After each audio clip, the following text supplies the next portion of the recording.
আল্লাহু আকবার। এবার এই বিশাল সম্পদের মূল মালিক কে? তু তাওয়াঙ্গার গাস্তাইয়াদ মালেমা তু চেরা গাফেল সুদিয়াজ হালেমা।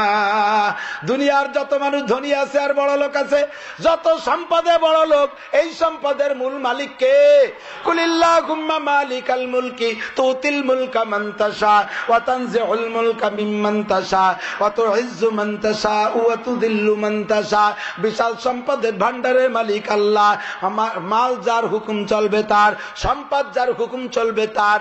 এবার আল্লাহ পাক কারুনের সম্পদের উপরে তার শরীয়তের বিধিবিধান চালু করে দিলেন, হুকুম করে দিলেন, অবতাগি ফিমা আতাকাল্লাহুদ দারাল আখিরাতা ওয়া লা তানসা নাসিবাকা মিনাদ দুনিয়া ওয়া আহসিন কামা আহসানাল্লাহু ইলাইকা ওয়া লা তাবগিল ফাসাদা ফিল আরদ ইন্নাল্লাহা লা ইউহিব্বুল মুফসিদিন। আল্লাহু আকবার। আল্লাহ কয় কারুন, তোরে যে বিশাল সম্পদ ভান্ডার দিয়েছি, এই সম্পদ আমি দিয়েছি।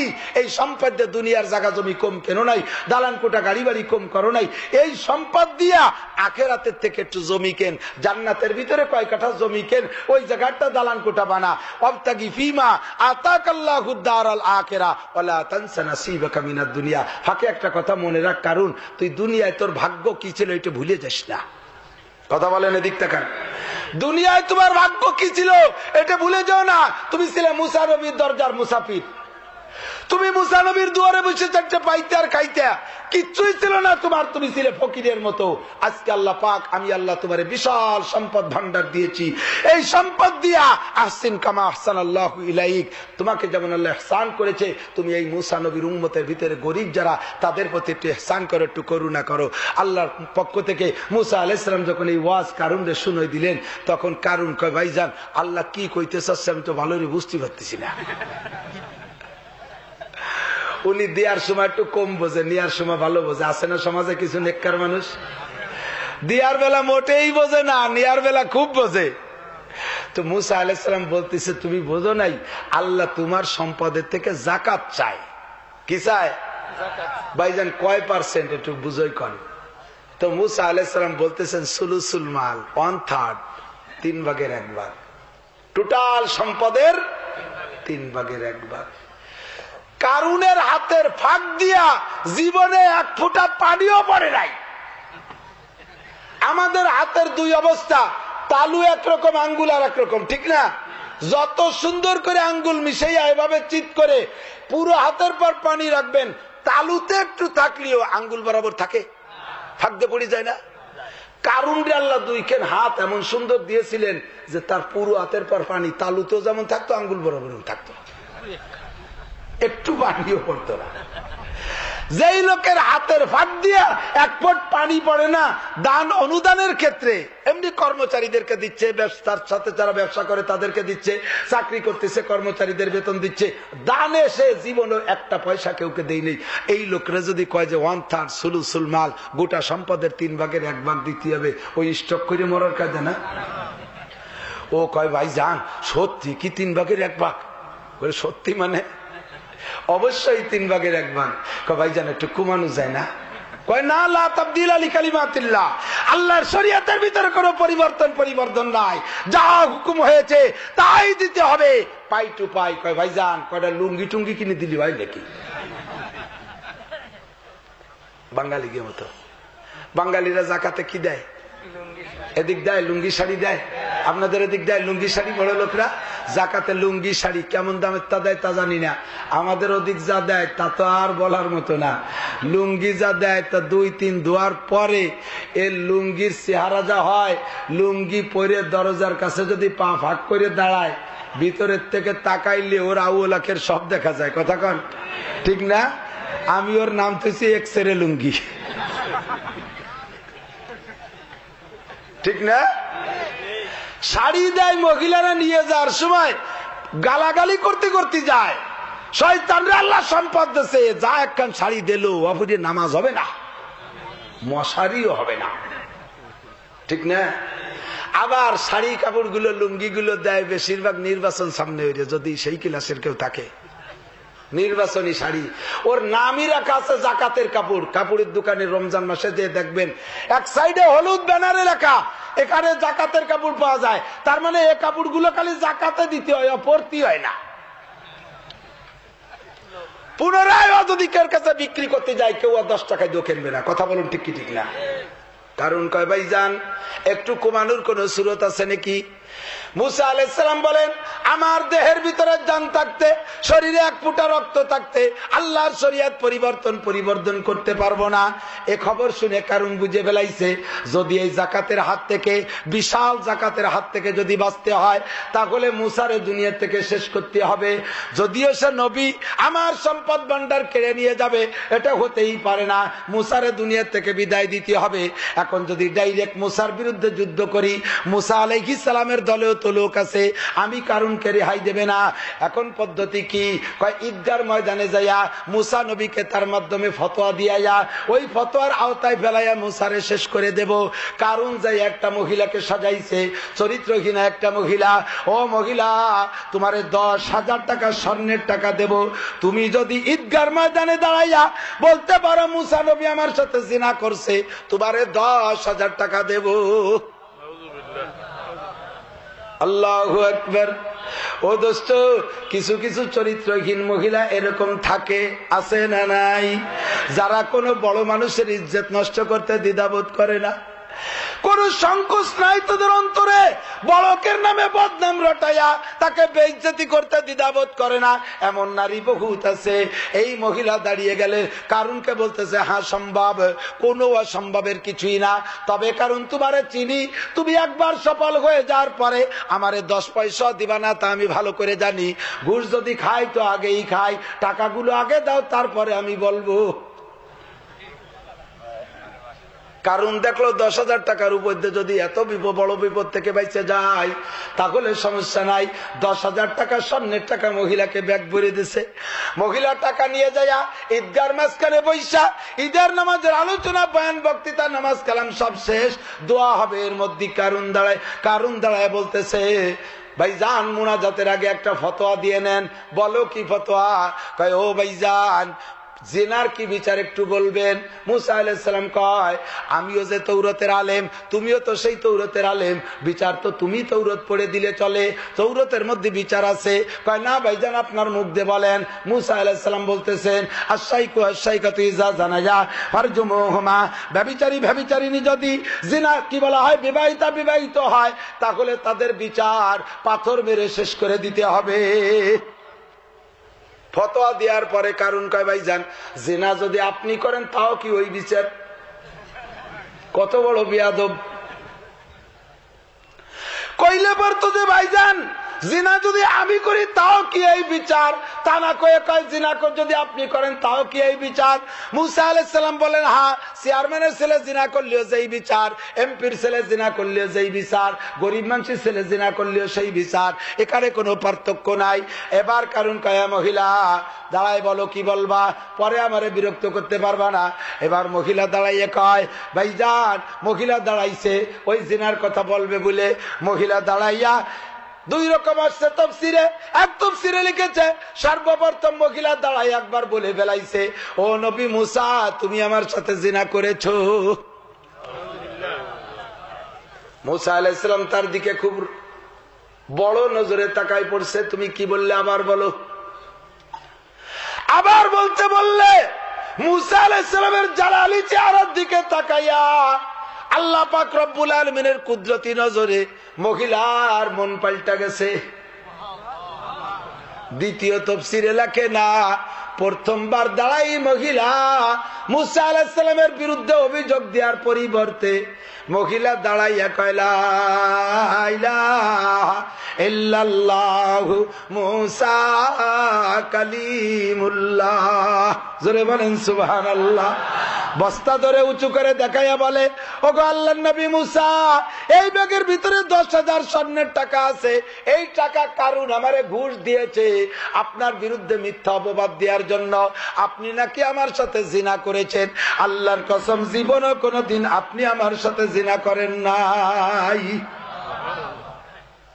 শুধু আমার সাথে না, কোন নারীদের সাথে জিনা করেন নাই। এ যোগ্যতা শুধু আপনার নাই, কোন নবী রাসূল কোন নারীদের সাথে জীবনে জিনা করে নাই। যেখানে বৈধ একমাত্র স্ত্রী ছাড়া কোন নবী অন্য নারী ব্যবহার করে নাই। কারণ আমাকে 10,000 স্বর্ণের টাকা দিয়েছে আপনার বিরুদ্ধে জিনার অপবাদ দেওয়ার জন্য। যখন মহিলা কথা বলছে, মুসা আলাইহিস সালামের আর কি মিজাজ ঠেকায় রাখা সম্ভব? এমনি মিজাজি মানুষ, অল্পে উনি রেগে যাইতেন। ফিরাউনের বাবরচির এক থাপ্পড়ে শেষ করে দিয়েছে, মিজাজ ঠেকাই কন্ট্রোল করতে না পাইরা। মুসা আলাইহিস সালাম কয়, আল্লাহ বিচার কি তুমি করবা না আমি করব? মিজাজি মানুষ। আল্লাহ কয়, মুসা তোমার বিচার তুমি করবা। যার বিচার তার হাতে, নিজের হাতে করলে মানুষের তৃপ্তি বেশি পায়। কথা বলুন ঠিক কি ঠিক না? বিচার তুমি করবা, তবে আমি তোমারে সহযোগিতা করব। কি দিয়ে সহযোগিতা করবা? আল্লাহ কয়, তোমারে জমিন, তোমার জন্য জমিনকে হুকুমের গোলাম বানাইয়া দিলাম। ও মুসা, এখন তুমি জমিন রে যাহা বলিবা জমিনে তাহা মানতে বাধ্য থাকিবে। সুযোগ পেয়ে মুসা আলাইহিস সালাম আর দেরি করে নাই। মুসা বলে, ইয়ার খুঁজি কারুন, হে জমিন ধর, কারুন রে ধর। আগে ওকে ধরে বেলা, ও যেন দৌড়াই সারি যাইতে না পারে, পালায় যাইতে না পারে। বলার সঙ্গে সঙ্গে জমিনে কারুনের টাকনু পর্যন্ত গিলে ফেলাইছে। টানাটানি করে ওঠে না, মোড়ামুড়ি করে ওঠে না। বালুর ভিতরে পা আটকে গেলে দেখছেন যেন নিচে টুক আটকে থেকেই যেতে চায়, ঠিক না? টানে তা ওঠে না। মুসা আলাইহিস সালাম আবার বলেন, ইয়ার খুঁজি কারুন, ধর জমিন, কারুন রে ধর। বললে হাঁটু পর্যন্ত গিলে ফেলাইছে। তৃতীয়বার বললে কোমর পর্যন্ত, মাজা পর্যন্ত আটকে গেছে মাটির নিচে। আরে কি কান্না শুরু হয়ে গেছে। কারুন কান্দে আর কান্দে, কয় ভাইজান মাপ চাই, ক্ষমা চাই, দয়া করে মাফ করেন। আপনার বোন ভাগ্নিদের দিকে লক্ষ্য করিয়া আমার একটু ক্ষমা করে দেন। ও ভাইজান, শুধু 3 ভাগের 1 ভাগ জাকাত না, আমার গোটা সম্পদের বিনিময়ে আমার জীবনটা ভিক্ষা চাই। ভাইজান, জীবনে কোনোদিন বেয়াদবি করব না, আল্লাহর রাস্তায় আমারে ক্ষমা করে দেন। কানতে কানতে এত কাদা কাঁদছে, তাফসীরের ভিতরে লেখে কারুনের চোখের পানিতে তার চতুর্পাশে কয়েক হাত পর্যন্ত কাদা কাদা হয়ে গেছে। মুসা আলাইহিস সালাম তারে ক্ষমা করে না। কারুনের কান্না দেইখা আরশে আজিমের মালিক আল্লাহ রাব্বুল আলামিনের কুদরতি কলিজায় জোশ মারছে। আল্লাহ কয়, ও মুসা, কারুন তোমার কাছে কিভাবে কাঁদতেছে, আমি আল্লাহর মায়া লাগতেছে। ও যদি আমার হুকুমের খেলাফ করত, আমি তারে এভাবে কান্নাকাটি করলে ক্ষমা করে দিতাম। ও তো আমার ক্ষতি করে নাই, ক্ষতি তোমার করেছে। বিচার তো তোমার হাতে, তাই আমি কিছু বলতে পারছি না। মুসা রে, কারুন যদি আমার কাছে একবার এভাবে কাঁদতো, আমি তার জীবনে সব মাফ করে দিতাম। ও মুসা, তোমার কাছে কতবার কাঁদে, তুমি কেন মাফ করতে পারো না? মুসা আলাইহিস সালাম জবাব দেয়, আল্লাহ এই জন্যই তো তুমি আল্লাহ আর আমি বান্দা।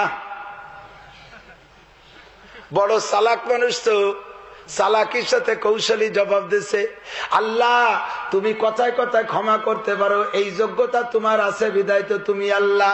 বান্দা যদি 1000 বছর কবিরা গুনাহ করে, এদিক তাকান দোস্ত, বান্দা যদি 1000 বছর কবিরা গুনাহ করে, 1000 বছর হায়াত পাইয়া আল্লাহর কাছে এসে আস্তাগফিরুল্লাহ পড়ে ঠোঁট বাঁকায় চোখ থেকে 2 ফোঁটা পানি ছেড়ে দিলে আল্লাহ পাক সঙ্গে সঙ্গে ক্ষমা করিয়া দেয়। মুসা কয়, আল্লাহ এই যোগ্যতা তোমার ভিতরে না থাকলে তুমি আল্লাহ হইতে পারতে না। আমি তো আল্লাহ না, ওই যোগ্যতা আমার নাই, এই জন্য আমি ক্ষমা করতে পারছি না।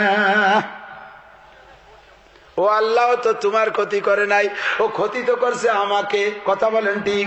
ওই নারীকে, মহিলাকে দিয়ে যদি ওই কথা বলায় অটল রাখতেই পারতো, তাহলে আমি মুসা এতক্ষণ ধুলার সাথে মিশে যাইতাম, আমি মাটির সাথে মিশে যাইতাম। আল্লাহ তো তোমারে ক্ষতি করে নাই, ক্ষতি করতে চাইছে আমাকে, আমি ওরে ক্ষমা করতে পারবো না। কারণ মুসা আলাইহিস সালাম যখন ফাইনাল ঘোষণা দিয়ে দিলেন, ডিক্লার, আর তোর ক্ষমা হবে না। এবার কারণ কয়, ও মুসা, মরি যদি গেলাম, বুঝছি তুমি ক্ষমা করবা না, চলেই যদি যাই মাটির নিচে, মরেই যদি যাই, মরার আগে মরণ কামড় দিয়ে যাব। মরণ কামড় দে, কি মরণ কামড় দিবি? কয় মুসা, জাকাত কোনো ফ্যাক না আমি বুঝছি। আমি একটা জিনিস বুঝছি, কেন তুমি আমারে মাফ করতেছো না, কেন তুমি আমারে মাটির নিচে ডাবাই দিচ্ছ? তুমি আর তোমার আল্লাহ আমার এই বিশাল সম্পদ ভান্ডার দেইখা লোভ সামলাইতে পারলে না, আমারে মাটির নিচে ডাবাই দিয়া আমার সম্পূর্ণ সম্পদ লুটিয়ে খাওয়া। আমি ভালো করে বুঝছি, এই জন্য আমার কান্নাকাটি তোমার কবুল হচ্ছে না, আমারে ক্ষমা করতেছো না। ঠিক আছে, চলে গেলাম, তুমি আর তোমার আল্লাহ জম্মের খাওয়া খাইও। মুসা কয়, আল্লাহ তুমি শুনলে শয়তানটা মরার আগে কি কয়? তুমি তো তারা ক্ষমা করতে কইলা, এত বড় বেয়াদবরে কি করে ক্ষমা করি? তবে আল্লাহ তোমার কাছে আমার দাবি, ওর সম্পদ মাটির উপরে থাকা অবস্থায় যদি ও ডাবিয়া চলিয়া যায়, ও হয়তো এই কথাই বুঝ নিয়ে যাবে ও চলে গেছে, ওর সম্পদ দুনিয়ায় রয়ে গেল, আমি আর তুমি তার সম্পদ লুটিয়ে খাই। রব্বুল আলামিন অভিশপ্ত বেয়াদবের অভিশপ্ত সম্পদ, এই সূরা সম্পদের আমার দরকার নাই, ওর সম্পূর্ণ সম্পদ অবৈধ, অবৈধ সম্পদ আমার বনি ইসরাইলের লাগবে না। মান্না সালবা মিরাসা ধরতি হে গম, মান্না সালবা মিরাসা ধরতি হে গম, খলকেরা আজ ফাইজে খানে থানবি। আল্লাহ তুমি মান্না সালবা জান্নাত থেকে পাঠাইতেছো, জান্নাতি পোশাক আমার বনি ইসরাইলে পাঠাইতেছো, এরা শিল্পপতি কোটিপতি হইতে লুবি না, তবে ওই অভিশপ্ত বেয়াদবের অভিশপ্ত সম্পদ আমার বনি ইসরাইলের লাগবে না, ওর মাজার উপরের টুকু উপরে থাক, আর ও দেখে যাক ওর সম্পদগুলো তুমি মাটির নিচে ডাবাই দাও। এইটুকু উপরে থাকতে থাকতে দেখতে থাকলো, চোখের সামনে যত দূর ছিল দূর দূর থেকে খবর আসতেছে, আল্লাহ কায় ফাঁকা সাপনা বিহি অবিদারিহিল আরদা ফামা কানা লাহু মিন ফিয়াতি ইয়ানসুরুনাহু মিন দুনিল্লাহ ওয়া মা কানা মিনাল মুনতাসিরিন। কারুন আর তার সম্পদ সহ মাটির নিচে ডাবা শুরু হয়ে গেল। বুখারী শরীফের হাদিসের মধ্যে আসছে, আল্লাহর নবী বলেন, কারুনের মাথা থেকে পাতালু পর্যন্ত যতটুক লম্বা তত 3.5 হাত তার হাতের, ওর সহ ওর বিশাল সম্পদ ভান্ডার, ওর যত ব্যাংক ব্যালেন্স ছিল ব্যাংক সহ, ওর ইন্ডাস্ট্রিজ কলকারখানা সহ, দালানকোটা গাড়ি বাড়ি সহ প্রত্যেক দিন 3.5 হাত পরিমাণ মাটির নিচে ডাবে, কিয়ামত পর্যন্ত ডাবতে থাকবে। ও দোস্ত এদিক তাকান, কারুনের এই বিল্ডিং, এই গোডাউন সব ডাবিয়া গেল। ওই দিন তার খাস যে ব্যাংকের ভিতরে ওই পরশপত্র লুকায় রেখেছিল, ওই ব্যাংকটাও ডেবে গেছে, সেই সাথে পরশপত্রটা মাটির নিচে ডেবে গেছে। এই হলো পরশপত্রের জিন্দা যে হায়াত, আর এই হলো পরশপত্রের মউত, ওই হলো পরশপত্রের ইতিহাস। সেই থেকে পরশপত্রের খবর সংবাদ নামটা দুনিয়ায় চলে আসছে, আর দ্বিতীয় পরশপত্র দুনিয়ায় জন্ম নেয় নাই, এই জাতীয় পরশপত্র। ও দোস্ত এই হলো পরশপত্রের হায়াত আর মউত। মনে আছে নাকি? আল্লাহ কারুনের এই বিপদ কি জন্য আসছে? আমার লম্বা ওয়াজের মাধ্যমে কি বুঝছেন? কথা বোঝেন নাই? কারুনের এই বিশাল বিপদ কিসের কারণে আসছে? লোভের কারণে। লোভের পরে কি কারণ? লোভে তো তারে লোভ করে তো বিশাল সম্পদ বানাইছে, তাতে তো মাটির নিচে ডাবে নাই। যে কারণে এদিক, নো ডাউট এদিক তাকাবেন, যে কারণে আল্লাহ তারে মাটির নিচে ডাবাইছে সেটা তার যাকাত না দেওয়ার কারণ না। কারণ হলো মুসা আলাইহিস সালামের সাথে বিয়াদবি করা। এদিক তাকা, আল্লাহ বলেন, মানে আদালি ওয়ালিয়ান ফাকাদ আযানতুহু বিল হারব, যে আমার ওলির সাথে বেয়াদবি করে আমি আল্লাহ পাক তার সাথে যুদ্ধ করি। ইব্রাহিমের সাথে বেয়াদবি করেছে নমরুদ, আমি আল্লাহ তার সাথে যুদ্ধ করে ধ্বংস করে দিয়েছি। মুসা নবীর সাথে বেয়াদবি করেছে ফিরাউন, আমি আল্লাহ তারে নীল নদে চুবই ধ্বংস করে দিয়েছি। ও দোস্ত ওরা খোদাই দাবি করেছে নমরুদ আর ফিরাউন, আল্লাহ তাদেরকে কিছু বলে নাই। মুসা আলাইহিস সালাম ইব্রাহিম আলাইহিস সালামের দুনিয়ায় আগমনের আগের থেকে এই নমরুদ আর ফিরাউন খোদাই দাবি করেছে। নমরুদ খোদাই দাবি করছে ইব্রাহিম আলাইহিস সালামের আসার আগে, আল্লাহ তারে কিছু কয় নাই। যখন ইব্রাহিমের সাথে বেয়াদবি করেছে আল্লাহ তারে মাটির নিচে ডাবাই দিয়েছে। ফিরাউন খোদাই দাবি করেছে মুসা আলাইহিস সালামের জন্মের আগে, অনেক আগে, আল্লাহ তারে কিছুই কয় নাই। যখন মুসা নবীর সাথে বেয়াদবি করেছে আল্লাহ তারে পানির মধ্যে চুবাইছে। ও দোস্ত সাদ্দাত খোদাই দাবি করেছে অনেক আগে, হুদ আলাইহিস সালামের আগমনের অনেক আগে আল্লাহ তারে কিছুই বলে নাই।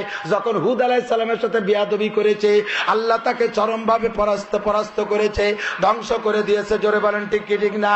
আল্লাহ কয় কারণ যদি যাকাত না দিয়া এমনিতে থাকতো তারে আমি এই বিপদ দিতাম না। তবে আমার তাকেই গজব দেওয়ার কারণ হলো আমার নবী মুসা আলাইহিস সালামের সাথে বিয়াদবি করেছে। ও দুনিয়ার মানুষকে কিয়ামত পর্যন্ত আনেওয়ালা দুনিয়ার মানুষরা, ফাতাবিরু ইয়া উলিল আবসার, জ্ঞান থাকলে, বুদ্ধি থাকলে, বিবেক থাকলে, তোমাদের যদি বিবেক বিবেচনা থাকে এই কথা থেকে উপদেশ গ্রহণ করো।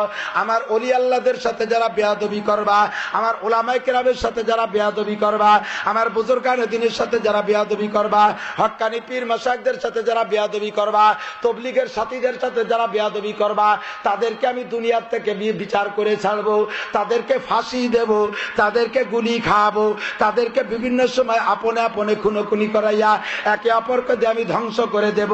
সিডার, সুনামি, টর্নেড, সাইক্লোন, ঘূর্ণিঝড়, ভূমিকম্প, ভূধস, অগ্নিবৃষ্টি, অনাবৃষ্টি, অতিবৃষ্টি, এই জাতীয় হাজার প্রকার বিপদ আপদ দিয়া, আসমানি বালা মুসিবত দিয়া তোদেরকে আমি ধ্বংস করে দেব।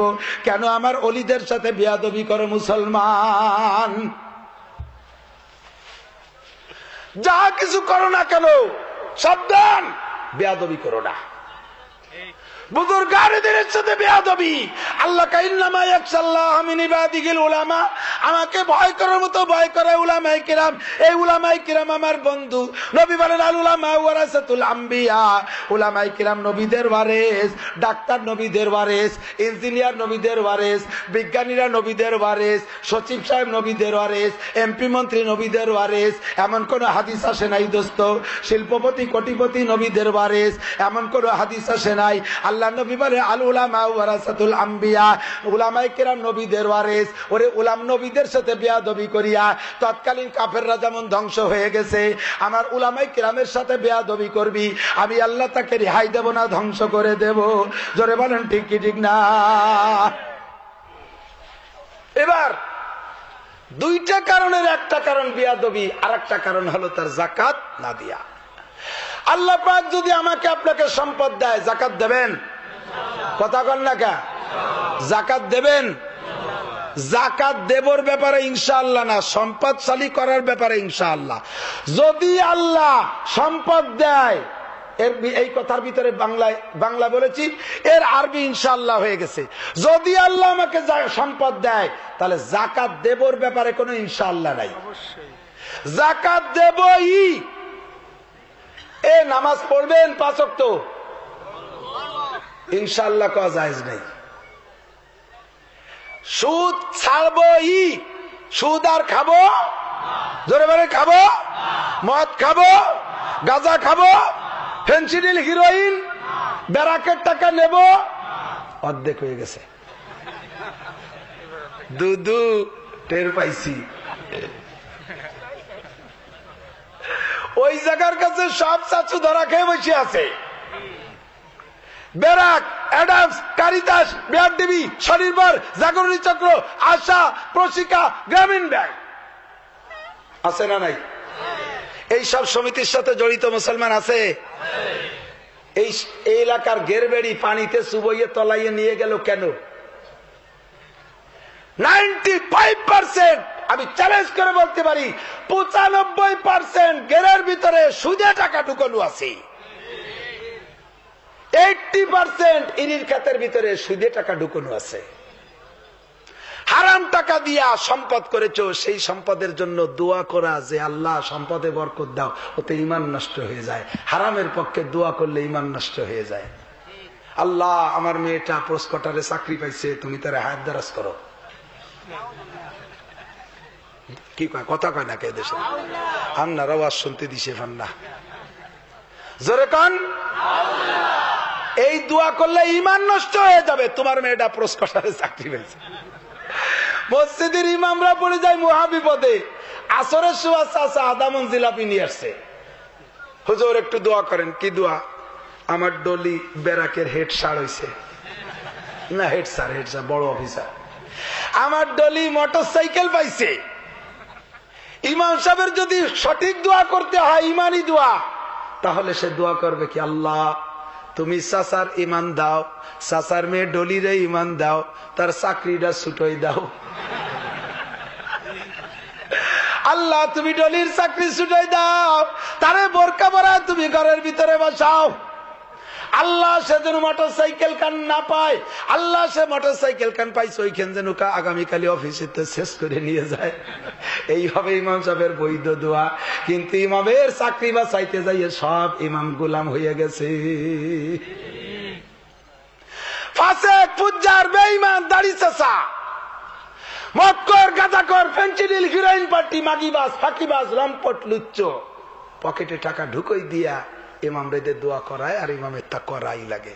আমি নাসির 40,000 টাকা বেতন, 4 জুমো পড়াবো ঢাকায়, যাতায়াত বিমানে যদি যাইতে চাই যশোর থেকে, প্রত্যেক জুমার দিন 2টা টিকিট আমার জন্য ফ্রি। গাড়ি যে গাড়িতে যাব ওই গাড়ির ভাড়া আমাকে দিয়ে দেবে। হাকে 40,000 টাকা, 4 জুমা নামাজ পড়াবো। আমি বিমানের টিকিটও দিয়ে দেশে, এই যে আমার ড্রাইভার কাছে শুনে দেখেন, বিমানের টিকিটও আমার দেশে। যশোর থেকে যে নামাজ পড়াবে কে আসবে, আমি তাও যাইনি। আমার স্বভাব সারা জীবন ভরে কড়া কথা কয়া।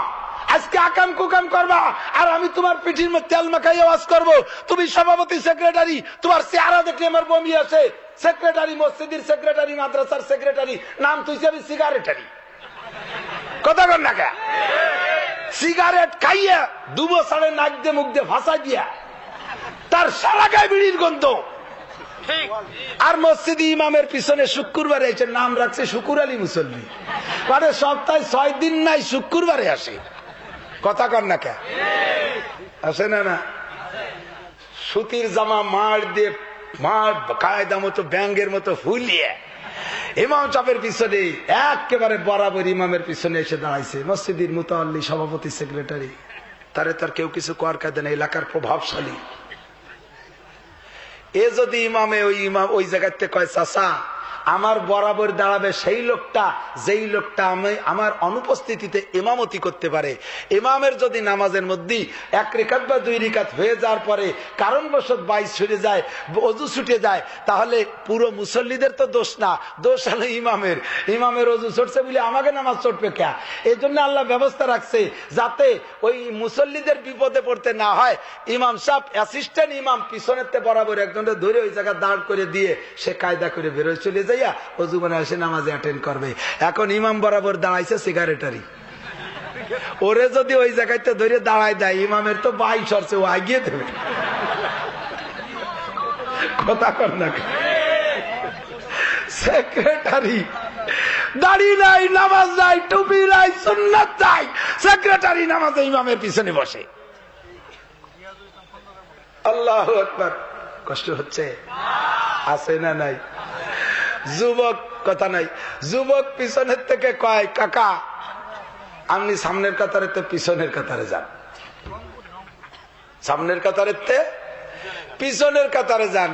যারে কইছে সে হলো এলাকার প্রভাবশালী, মসজিদের সেক্রেটারি, সভাপতি আর মুতাল্লি তো যাইতাই লোক হয় না, বংশীয় দিকেই তো সম্ভ্রান্ত দিকে বানায়, পয়সা করি আছে। উনি গরম, এ বাসুর কার রে, এ কাপ্তা, বাসুরি তো কয় গ্রাম্য বাংলা। বেয়াদব কোথাকার, তোকে তাহলে মসজিদে আসেনি, 6 দিন আমার দেখছিস মসজিদে, এই শুক্রবার একটু নামাজ পড়তে আসি, তাই বেয়াদব গুলো নামাজ পড়ার কায়দা নাই। এ তোর বাপের মসজিদ, কয় টাকা দিয়ে থাকিস? ছেলে কয় কি, ও তো কলেজে পড়া ছেলে, রাগে ভয় পাচ্ছে না, রসে রসে রসে কয় কাকা না বেয়াদবি করবো কে, আপনার টুপি মুতির গন্ধ। হ্যাঁ তাই তো, নাক দিয়ে শুকে দেখে হ্যাঁ তাই তো, কি ব্যাপার টুপিতে পেশাবের গন্ধ কেন? আরে মনা হতে পারে গত শুক্রবারে পড়ে টুপি ছেড়িয়ে দিছি, এ টুপি ঠেলা কাতি কাতি তোষকের তলে চলে গেছে, মনে হয় তোর বুন্ডি পেশাব করে দিয়েছে, সব টুকে টুপির উপরে মারছে। আরে মনা হতেও পারে, তা যান কাকা তাড়াতাড়ি টুপি পাল্টে আসেন। কাকা টুপি পাল্টা দিকে চাইছে যে নামাজ 2 রিকাত হয়ে গেছে, সিগারেটারই মুসল্লি। জীবনে ইমামরা এদেরকে শক্ত কথা কইতে পারবে না, আমিও চাকরি করলে পারবো না। আমি সারা দেশের সবাই কড়া কথা কই, আমার চাকরি ছোটে না। এবার কয়ে গেলাম সামনে বার ডাকবেন না, পায়ে গাদা লঙ্গে নিস, বুলকে খুদা তঙ্গে নিস, ফকিরের টাকা খোলা না, আল্লাহর দুনিয়ায় তোলা না। আমি নাসিরের জন্য আগামী সিজনে 50,000 দাওয়াত আমার কানের মধ্যে দিয়া রয়েছে, আমি পলাই বেড়াচ্ছি। আল্লাহ এত দাওয়াত কিভাবে রাখবো? আপনাকে দাওয়াতের ভুয়ো না আমি, কিন্তু আমি তেল মাখানে মিঠি অস করতে জানি না। মিষ্টি বাজ করে সারিয়ে যাব, কিয়ামতে আমার জিভে কাটিয়ে দেবে, আপনারাই মামলা দেবেন। আল্লাহ, নাসির হুজুর যত শক্ত কইছে আমরা তত ভক্ত হইছি, কিন্তু উনি আমাদেরকে বয়তে বয়তে শক্ত বলে নাই বিদায় আমরা ভুলের ভিতরে রয়ে গেছি। ভালো করে মনে রাখেন, রসুলের মুখ দাড়ি কাটবেন, একটা দাড়ি মুখের থেকে কাটার সঙ্গে সঙ্গে আপনার আমল নামায় একটা কবিরা গুনাহ। সম্পূর্ণ দাড়ি কাটার নিয়েতে যখন খুর ধরছেন, প্রত্যেক এক একটা দাড়ির বিনিময়ে এক একটা কবিরা গুনাহ। খুদার কসম 7000 বছর জাহান্নাম। মুখে যদি 1000 দাড়ি থাকে, 1000 দাড়ি কাটতে লাগছে নাফিতের 2 মিনিট। 2 মিনিটের ভিতরে সাফ করে দেয় না? 2 মিনিটের ভিতরে 1000 দাড়ি কাটছেন, 1000 কবিরা গুনাহ, 1000 গুণ 7000 সমান সমান 7 লক্ষ। 7 লক্ষ বছর জাহান্নাম ইনকাম করেছেন মাত্র 2 মিনিটের ভিতরে। এবার এই 2 মিনিটে কাটা হয়ে গেছে বলে আপনার গুনাহ লেখা বন্ধ হয়ে গেছে তা না। যতদিন তওবা করে সুন্নতি দাড়ি রাখার নিয়ত না করবেন, অতদিন পর্যন্ত 24 ঘন্টা ঘুমের ভিতরে প্রত্যেক 2 মিনিটে নামাজ পড়তেছেন দাড়ি কাটা অবস্থায়, তাও 2 মিনিটে দাড়ি সংখ্যা পরিমাণ কবিরা গুনাহ। দাড়ি কাটা অবস্থায় হজ করতেছেন, দাড়ি কাটা অবস্থায় রোজা রাখছেন, দাড়ি কাটা অবস্থায় কোরআন শরীফ তিলাওয়াত করতেছেন, ওই তিলাওয়াতের ভিতর দিয়ে প্রত্যেক 2 মিনিটে আপনার আমল নামায় দাড়ি সংখ্যা পরিমাণ কবিরা গুনাহ লেখা হইতে তালে আছে। মুসলমান, আল্লাহ এই দেশের পয়সাওয়ালা মানুষ, এদিক তাকান ভাই, আল্লাহ টাকা দিলে জাকাত দেব, কথা কন না কা? জাকাত দেবেন? দেবই, জোরে বলেন দেবই। দিয়ে ভাঙবো যেমন, কেড়ে নিতে কতক্ষণ, কথা বলুন ঠিক না? আল্লাহু আকবার। থানবী রহমতুল্লাহ, হাকিমুল উম্মাত আশরাফ আলী থানবী রহমতুল্লাহ আলাইহি, মুজাহিদে আজম আল্লামা শামসুল হক ফরিদপুরি এবং শামসুল কি বলা হয় আরেকজন মোহাম্মদুল্লাহ হাফেজজি, মুরব্বীরা চেনেন, ছোটরা চেনে না, শামসুল হক ফরিদপুরি আর মোহাম্মদুল্লাহ হাফেজজি, এই 2 বুজুর্গর পীর সাহেব মুজাহিদে কি বলা হয় আশরাফ আলী থানবী রহমতুল্লাহ হাকিমুল উম্মত। ইনি একটা বইতে একটা গল্প লিখেছে, বড় চমৎকার। এক যুবক যৌবনকালে অল্প বয়সে যুবক থাকতে ধনী হয়ে গেছে, বিশাল ধনী, অনেক পয়সার মালিক। এখন তার আর ওই শ্বশুর বাড়ি বিয়ে করিয়া যৌতুকের লোভ নাই, তার নিজের টাকাই সে বড় লোক। আরো চাইতেছে যে আমার মতো এরকম উচ্চ ফ্যামিলির যদি মেয়ে পাই, আগা চুগুড়া মাথার থেকে পাত্তালু পর্যন্ত স্বর্ণের মূর্তির মতো বানায় আমি বউ সাজাই নিয়ে আসবো। রায়বার লাগাইছে 1 ডজন, যাও প্রত্যেকের বেতন দিচ্ছে, হ্যান্ডসাম সুন্দরী মেয়ে হবে, আমার ফ্যামিলির সাথে মিল হয়, কুফু হয়, এরকম একটা মেয়ে খোঁজো। তাদের যৌথ আন্দোলনে চেষ্টায় এক পর্যায়ে মেয়ে একটা পেয়ে গেছে, ফ্যামিলিও বড় সুন্দর, যথারীতিতে বিয়ে করাইছে, বিয়ে হয়ে গেছে। এবার এই বিয়ের পরে তাদের সুখের দাম্পত্য চালু হয়ে গেছে। বেশ কিছুদিন পরে যাইয়া স্বামী স্ত্রী 2 জনে একদিন খোঁজ গল্পের ভিতর দিয়ে আলোচনা করতেছে, বাড়ি সবাই থাকে যেদিন, আমরা তো সেই দিন 2 জন বেশি আনন্দ সুলভ আচরণের সাথে সাথে খাবার খাতে পারি না। স্বামী স্ত্রী মোহাব্বতের সাথে খানা, সুন্নতি খানাও তো আছে। হযরত আয়েশা সিদ্দিকা রাদিয়াল্লাহু তাআলা আনহা বলেন, আমি আর নবী যখন খানা খাইতে বসতাম, আমি লুকমা হুজুরের মুখে দিতাম, হুজুর হাত দিয়ে আমার মুখে লুকমা দিত, আমি গিলাসে পানি খেয়ে রেখে দিতাম, আমার ঠোঁট গিলাসের কোন জায়গা বেসছে ওই জায়গা ঠোঁট মিশে নবী পানি খাইতেন আর বলতেন, মস্কারি করে বলতেন, আয়েশা অন্য গিলাসে পানি খাইলে যে মজা লাগে, তোমার ঠোঁটের সাথে ওই বরাবর ঠোঁট মিশে গিলাস থেকে পানি খাইলে আমি মজা বেশি পাই, পানি আমার কাছে বেশি মিষ্টি মনে হয়। এরকম করে আনন্দ করে খানা খাইতেন। আমাদের বাড়ি ভরা মানুষ, এই জন্য আমরা পারি না। স্বামী স্ত্রী 1 প্লেটে খানা খাওয়া সুন্নাত, কথা বলেন? 1 প্লেটে খানা খাওয়া সুন্নাত, এবং 1 প্লেটে খানা খাইলে মোহাব্বত বাড়ে। এদিক দেখান, 1 প্লেটে স্বামী স্ত্রী 2 জন খানা খাইলে মোহাব্বত বাড়ে। স্বামী স্ত্রী যদি জ্ঞানজাম থাকে, কায়দা করে কোনো মতে 1 প্লেটে বসানোর চেষ্টা করবেন। আমার এক মুরব্বী ডেকে নিয়ে গেছে আমাকে, তাওই হয়, ডেকে নিয়ে কয়, বাবা তুমি তাবিজ কবজ দাও, মাদ্রাসার হুজুর আমাকে একটা তাবিজ দাও। দিব না, তোমার মা ওই আমার সাথে 3 মাস কথা কয় না। আমি কইলাম, তাই সব তাবিজই কিছু হবে না, 3 মাস কথা কওয়া বন্ধ হয়ে রয়েছে। এই মাওই সাপরে নিয়ে 1 প্লেটে খানা খাওয়া শুরু করে দেন, তাহলে আর এই ঝামেলা থাকবে না। আরে বাবা, প্লেট তো দূরের কথা, আবার খাটের কোনাই বসে না। তুমি কোনো মতে একটু খাটের কোনায় বসায় দাও, প্লেটে বসাবো আমি। আল্লাহু আকবার। 1 প্লেটে খানা খাইলে বারবার আঙ্গুল চাটবেন, আর চাটা আঙ্গুল হাতে, এই হাত দিয়ে আবার ভাতের ভিতরে মাখাচ্ছেন।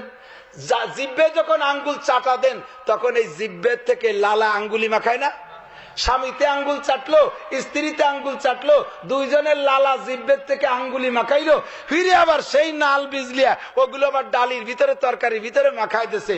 এর লালা ওর পেটে, ওর লালা ওর পেটে, এর কারণে আঙ্গিক ভাবে জড়িত হয়ে যায়, তার কারণে মোহাব্বত বেড়ে যায়। তবলিগে যারা যায়, যারা তবলিগ পছন্দ তারা সাক্ষী দেন। এই যে রংপুর, সৈয়দপুর, দিনাজপুর, মাদারীপুর, ফরিদপুর, শরীয়তপুর, মেদিনীপুর, যত পুর আছে 12 পুরীর 13 জন একসাথে জামাত বন্দী হয়ে গেছে।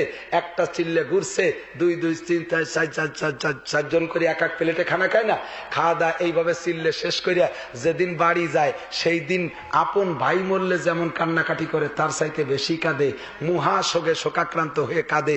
এই 40 দিনে এত মোহাব্বত কোন জায়গার থেকে আসলো? ওই যে এক প্লেটে ডালির মধ্যে নাল ভিজলে গুলাই গুলাই খাইছে, এর লালা ওর পেটে, ওর লালা ওর পেটে, যার কারণে এই মোহাব্বতটা পয়দা হয়ে গেছে।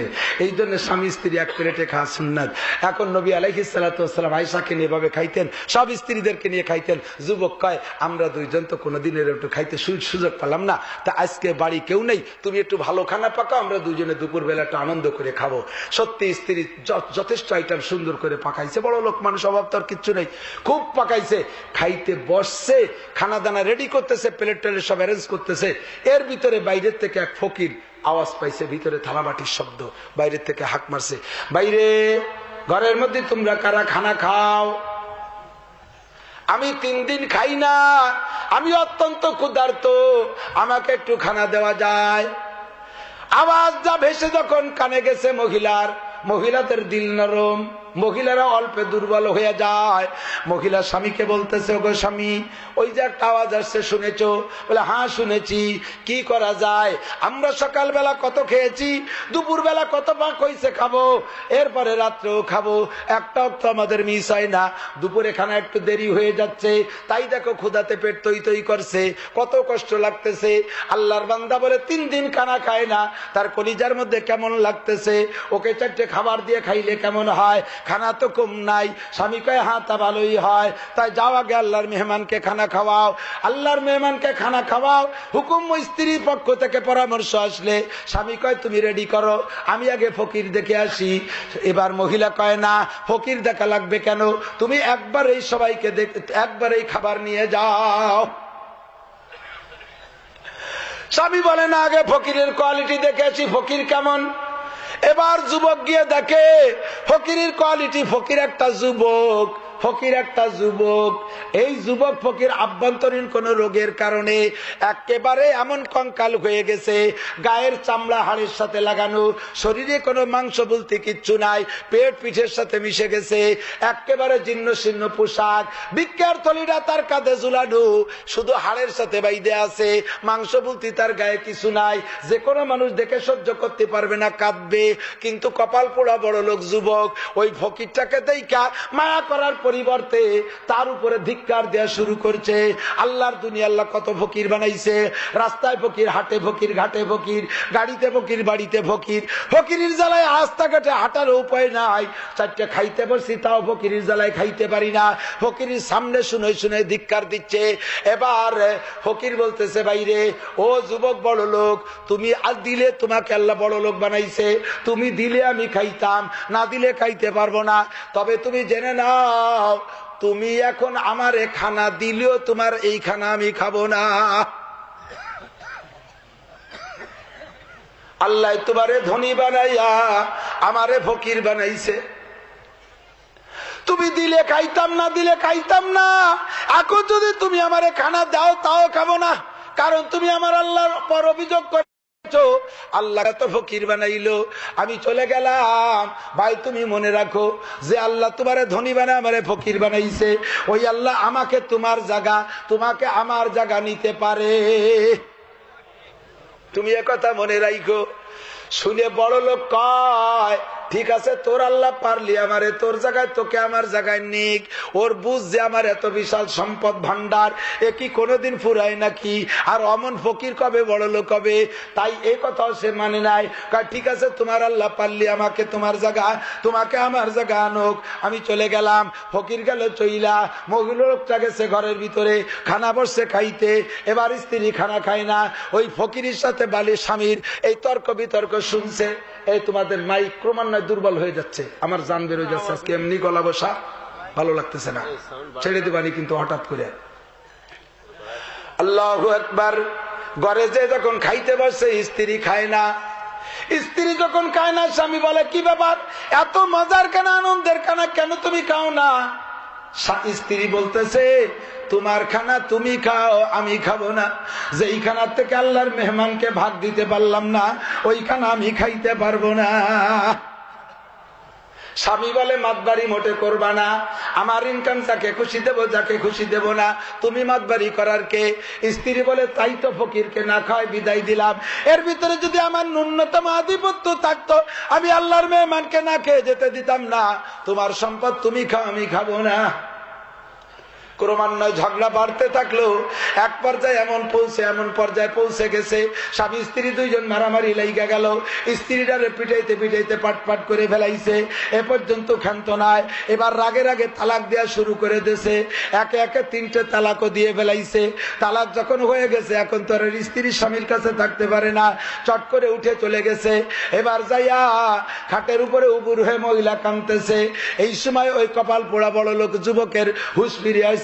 আরে সর্বনাশ, ফকিররে খানা দিয়া কেন্দ্র করিয়া আমার দেশ বাসা বউডারে তালাক দিয়ে দিলাম, কি সর্বনাশ করলাম। ও আর এক খাটে যে কাঁদতেছে, দুইজনের কেউরই খানা নসিব হয় নাই, দুইজনে যার যার খাটে কাঁদতেছে। খানার জায়গায় রয়ে গেল। অমনি করে 2-3 দিন চলে গেল, না খাওয়া অবস্থায় কেউ খায় না, দুইজনই কাঁদতেছে। আল্লাহু আকবার। খাবার সব নষ্ট হয়ে গেল। আর সে আজিমের মালিক কয়, ওরে যেইখানে থেকে আমার মেহমান ভাগ পাবে না, ওইখানে আমি আল্লাহ তোদেরকেও খাইতে দেব না।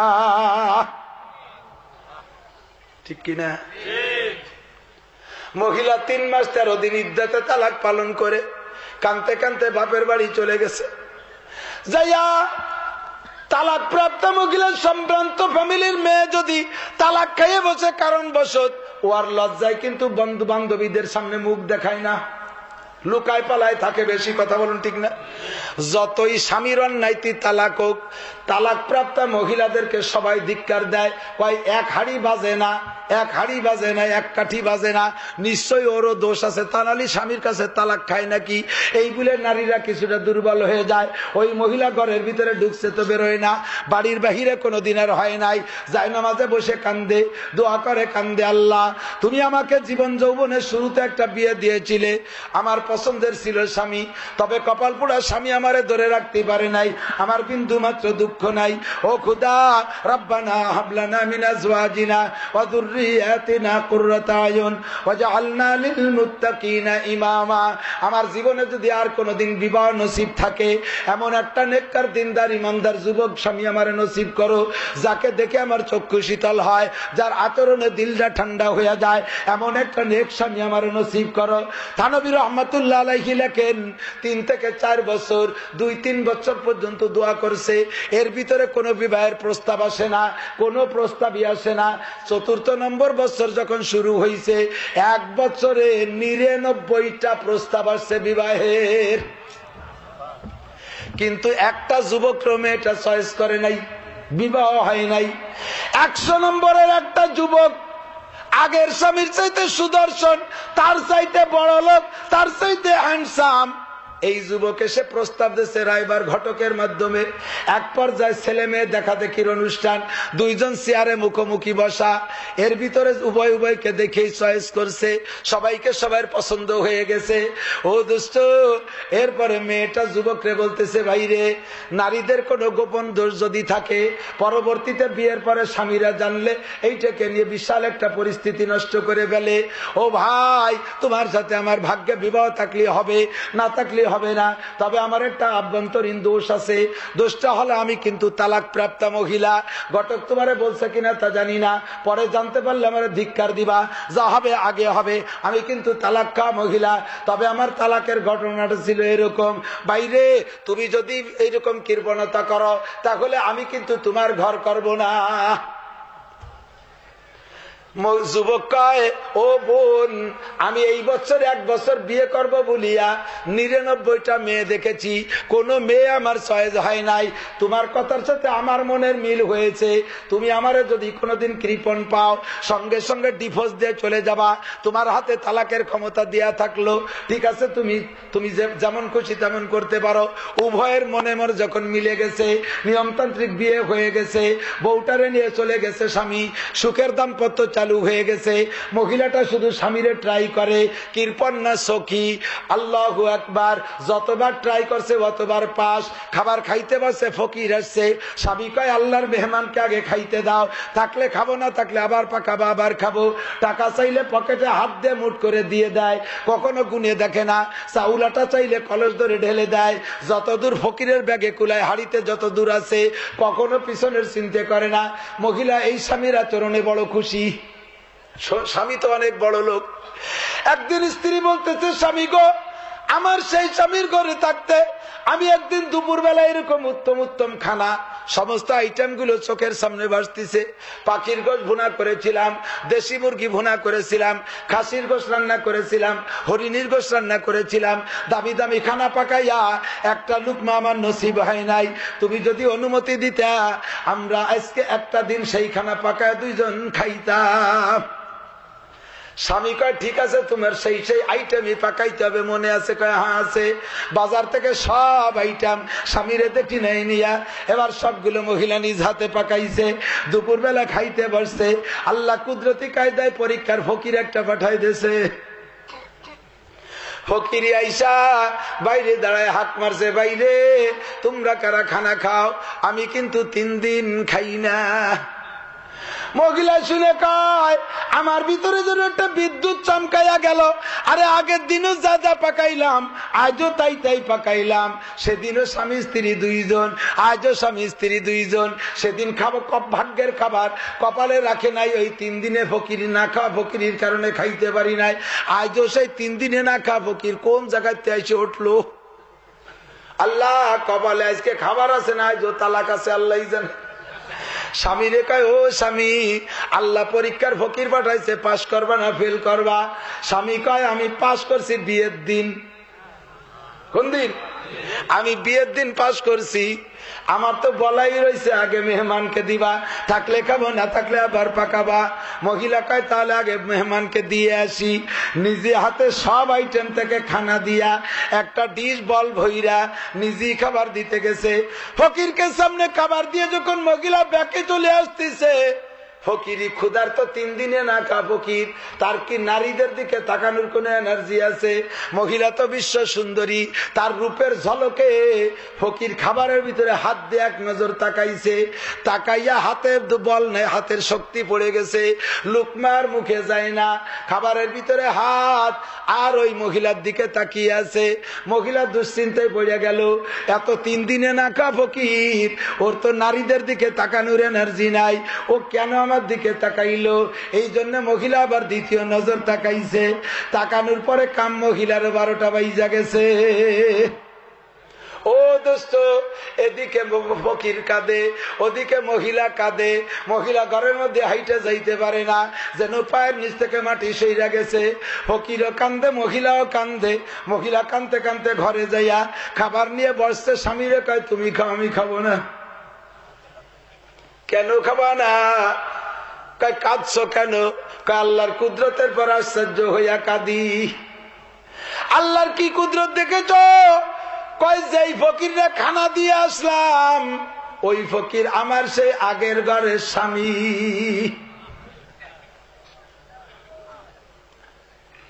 আল্লাহু আকবার। মাত্র 4 বছর। কয় বছর? কে পারে?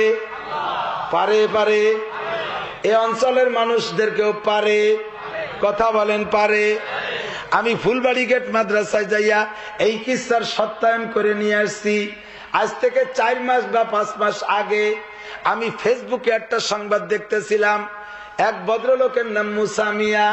মুসামিয়া তার স্ত্রীর কাঁধে ভর দিয়া দোকানে দোকানে দাঁড়ে দাঁড়ে ভিক্ষা করতেছে। মুসামিয়ার গায়ে পর্যাপ্ত পোশাক নাই, স্ত্রীরা সেরকমই জীর্ণ শীর্ণ। এই মুসামিয়ার বউটার কাঁধে ভর দিয়া দোকানে দোকানে ভিক্ষা করতেছে।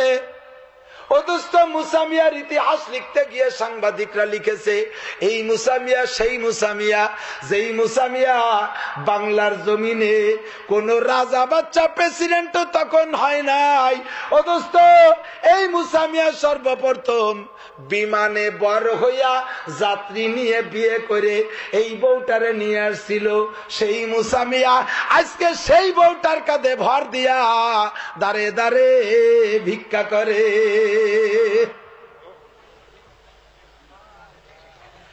বাংলার জমিনে এর আগে কেউ বিমানে বরযাত্রী হয়ে বিয়ে করে নাই, সর্বপ্রথম বর মুসামিয়া।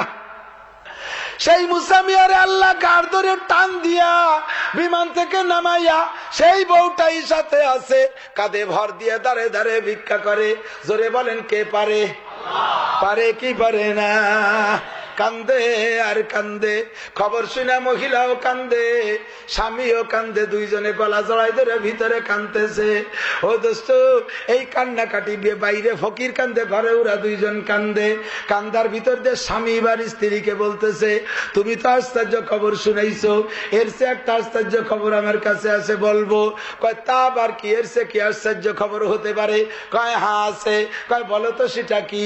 কয় সেই দিন তোমরা যেই ফকির রে খানা না দিয়া তাড়িয়ে দিয়েছিলে, আমি ছিলাম সেই ফকির। পারে? স্বামী যখন ঘরের ভিতরে এই বর্ণনা শুনাইছে স্ত্রীকে, ফকিরের কানে ভেসে গেলে ফকির এবার আরো অস্থির।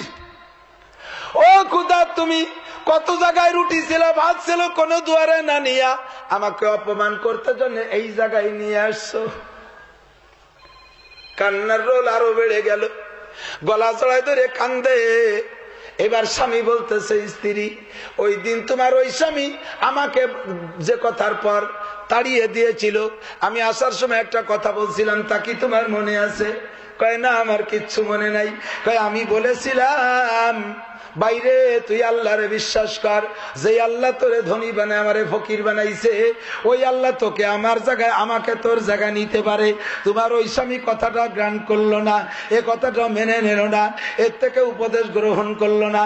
আমার আল্লাহ তাই করে দেখাইছে। সে সময় আমি ছিলাম 5 তলায়, ও ছিল 10 তলায়। আল্লাহ আমারে সেই 10 তলা দিয়া ওরে 5 তলা নামাইছে।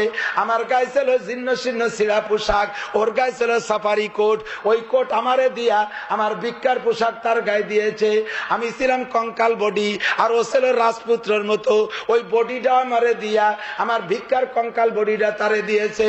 ওর হাতে ছিল টাকার ব্রিফকেস, আমার হাতে ছিল ভিক্ষার থলি। এই থলিটা ওর হাতে দিয়া ওর হাতের টাকার ব্রিফকেস আমার হাতে দিয়েছে। সর্বোপরি পরিবর্তন, আমি যখন তোমাদের বাড়ি ভিক্ষা করতে গিয়েছিলাম, আমার কোনো স্ত্রী ছিল না, আমি ছিলাম বউ শূন্য। আর তোমার মতো বিশ্ব সুন্দরী ছিল তার ঘরে। আল্লাহ পাক তার ঘরের বউটা আমার ঘরে পাঠাই দিয়া তারে এখন বউ শূন্য করে দাঁড়ে দাঁড়ে ভিক্ষা করায়। সব কিছু পাল্টাই দিয়েছে আল্লাহ। পারে? দোস্ত রে, সতর্ক থাকবেন, যাকাত দেবেন, অর্থের সাথে সৎ ব্যবহার করবেন। লা তাজুলু কদামা ইবনি আদমা ইয়াউমাল কিয়ামাতি হাত্তা ইউসাল আন আরবা। এই মাদ্রাসায় সরকার পয়সা দেন, দিক তাকান, ভালো করে তাকান। এগুলো সব বেসরকারি মাদ্রাসা, হাফেজি মাদ্রাসা না, বেসরকারি মাদ্রাসা। আলিয়া মাদ্রাসাগুলো সরকার কিছু পয়সা দেয়, বেসরকারি কওমি মাদ্রাসায় 1 টাকাও দেয় না। বাংলার জমিনে বেসরকারি মাদ্রাসাও কম না, এরকম হাফেজি মাদ্রাসা কম না। হাফেজ আলী আহমদের মাদ্রাসা দেখেন, গত বছর আমি প্রথমেই মাহফিলে আসছি, তখন ছিল ছাপলা ছুপলো ঘর। আল্লাহ পাক 1 বছরের ভিতরে কত বড় বিল্ডিং তারে দে করাইছে। আমার বাড়ির মাদ্রাসা যে দেখবেন, এই মক্কার যে মেহমান এখানে আসছেন, প্রথম তো আমার বাড়ির মাদ্রাসায় সুলতান শাহী, আমার গ্রামের নাম, জুমার নামাজ পড়াইছে। আজ থেকে 4 বছর আগে একটা ছোট্ট টিনের ঘর ছিল। আল্লাহ পাক দেয়া শুরু করছে। দোস্ত, সরকারের কাছে নিতে গেলে কোটি কোটি টাকা ঘুষ দেওয়া লাগে, কোটি কোটি টাকা নিতে গেলে লাখ লাখ টাকা ঘুষ দেওয়া লাগে। জোরে বলেন ঠিক কি ঠিক না? একটা বিল্ডিং, একটা বিলও বিনি পয়সায় পাস হয় না। রাস্তা পরে খানেওয়ালারা বসে রয়েছে। টেবিলি বসে বসে চুরি আরে। তারা আবার ধিক্কার দেয়, এই হুজুরা সব খয়রাইতে হুজুর ভিক্ষু। এ ভাই আমার দিকে আসেন, এদিকে আসেন। আমরা ভিক্ষা করি, তোমরা চুরি করো। কথা বল না কে? এই চুরি করার টাকা হালাল না ভিক্ষা করার টাকা হালাল? কথা বলো না রে সবাই। চুরি হারাম না ভিক্ষা হারাম? চুরি হারাম না ভিক্ষা হারাম? চুরির টাকা হালাল না ভিক্ষার টাকা হালাল? ভিক্ষার টাকা হালাল, চুরির টাকা হারাম। কথা বলেন ঠিক? মসজিদের জন্য 2 টন মাল পাস করে তার তো ঘুষ খাও, আছে না নাই? রাস্তা মারিয়ে খাও, বিল্ডিং চুরিয়ে রেখে বেলায়। আমি বলে থাকি নামাজের ভিতরে, ওই মাগুরা গেছি, চার দোকানে দাঁড়াইছি, জিওগ্রাফিতে ছবি দেখাচ্ছে, ওয়াজাগারে কুমির খেয়ে ফেলতেছে। দেখে একটু আশ্চর্য হলাম, কি কয়? আমি কই যে কি সত্যি খায় না কম্পিউটার দেরম বানাইছে? এক বুড়ো আমার ধমক দেখে, আমার না তোর বাড়ি কোন জায়গা? আমি কই বাড়ি তো গোপালগঞ্জ। কয় যে না গোপালগঞ্জ না তোমার বাড়ি। আমি বলি হ্যাঁ অবশ্যই গোপালগঞ্জ, আমার বাড়ি গোপালগঞ্জ। মানে আমার আইডি কার্ডে আছে না? কয় যে সেজন্যই কই না, গোপালগঞ্জেরা তো এরকম বোকা হয় না। কি হয়েছে? বোকামির কি এলাম? কয় যে বিটা অজাগারে কুমির খাইছে, তাতে তুমি আশ্চর্য হচ্ছ? আমাকে এই বাজারে সরকার 3টে পাকা পায়খানা দিয়েছে, তা এক নিতা খাই ফেলাইছে।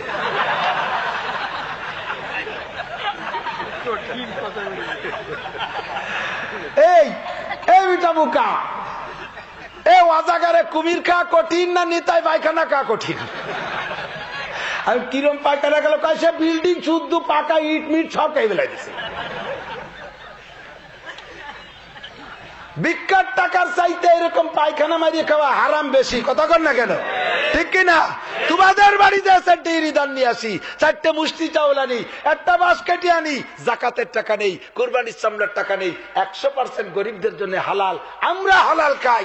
তোমরা বিল্ডিং মারিয়ে দাও, তোমরা বিল্ডিং খাও। কে কারেন্টের লাইন ধরে খাম্বা শুদ্ধ গিরে খেয়ে ফেলাই দেয়, ফ্যাসিলিটি বিল্ডিং খেয়ে ফেলাই দাও, দালান খাও, রাস্তা খাও, খাল খাও, নদী খেয়ে ফেলাতে, রেল লাইন ধরে খেয়ে ফেলাই দেয়। এগুলো অজাগারের চাইতে রাক্ষস না?